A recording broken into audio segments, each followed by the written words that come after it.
भारतीय सैन्य दलाचं आणि भारताचे प्रधानमंत्री माननीय नरेंद्र मोदीजी यांचं सर्व मिळून मनपूर्वक अभिनंदन करूया।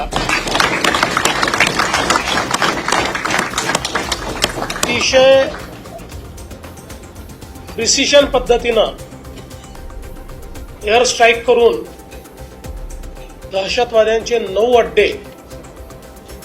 पूर्णपणे ध्वस्त करण्यात आलेले आहेत आणि यावेळी ते ध्वस्त करतानाचं संपूर्ण शूटिंग अवेलेबल असल्यामुळे कोणाला पुरावा मागण्याकरता स्कोप देखील राहिलेला नाही आणि मला असं वाटतं की सर्व भारतीयांकरता अभिमानाचा असा हा दिवस आहे की आमच्यावर झालेला हल्ला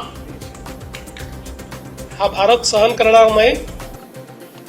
तर भारत त्याचा योग्य पद्धतीनं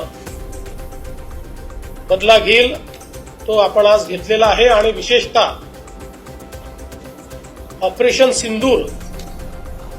हे नाव मला असं वाटतं की अधिक बोलकं आहे, म्हणून पुन्हा एकदा आपण सगळे मिळून भारतीय सैन्य दलाचं आणि